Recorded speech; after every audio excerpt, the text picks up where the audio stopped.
நிச்சயமா ராஜேஸ்வரி. கோவை வடக்கு தொகுதி அதிமுக எம்எல்ஏவாக இருப்பவர் அம்மன் கே அர்ஜுனன். அதிமுகவில் கோவை மாநகர மாவட்ட செயலாளராகவும் பொறுப்பு வகித்து வருகிறார். முந்தைய சட்டமன்ற தேர்தலிலும் கோவை தெற்கு தொகுதி எம்எல்ஏவாகவும் இருந்தவர். இவர் கடந்த 2016 ஆண்டு முதல் 2022 ஆண்டு காலகட்டத்தில் தான் வருவாய்க்கு அதிகமாக சுமார் 71.19% அளவிற்கு சொத்துக்களை வாங்கி குவித்ததாக லஞ்ச ஒழிப்புத்துறைக்கு வந்த தகவல் அடிப்படையில் மேற்கொள்ளப்பட்ட முதற்கட்ட விசாரணையில் வருமான வரித்துறைக்கு அதிகமாக சொத்து சேர்த்தது உறுதி செய்யப்பட்டுள்ளது.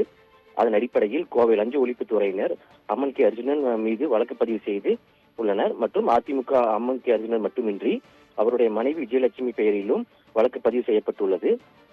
தான் வருமானத்திற்கு காட்டிலும் ரூபாய் 2.75 கோடிக்கு அதிகமான மதிப்பிலான சொத்துக்களை குவித்து இருப்பதாக வழக்கு பதிவாகி இருக்கிறது.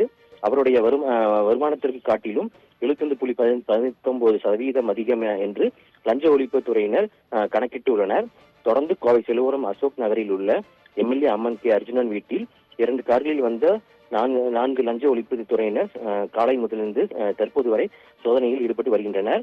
அம்மன் கே அர்ஜுனன் மற்றும் அவரது மனைவியிடம் விசாரணை நடைபெற்ற நிலையில் அம்மன் கே அர்ஜுனன் மனைவி விஜயலட்சுமிக்கு சொந்தமான கம்பெனியிலும் கோவை லஞ்ச ஒழிப்பு துறையினர் சோதனை நடத்தி வருகின்றனர். இந்நிலையில் அதிமுக தொண்டர்கள் மற்றும் ஆதரவாளர்கள் எம்எல்ஏ இல்லத்திற்கு முன்பாக கூடி வருகின்றனர்.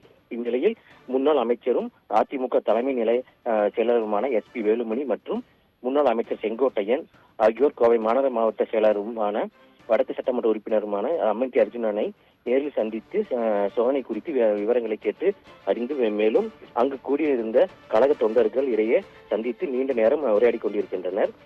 மேலும் சட்டமன்ற உறுப்பினர்கள் பொள்ளாச்சி ஜெயராமன் மற்றும் Damodaran, PRG Arunkumar, RK Selvaraj, K Jayaraman, VP Kandasamy ஆகியோர் அம்மன் அர்ஜுனனை சந்தித்து பேசி வருகின்றனர். ராஜேஸ்வரி.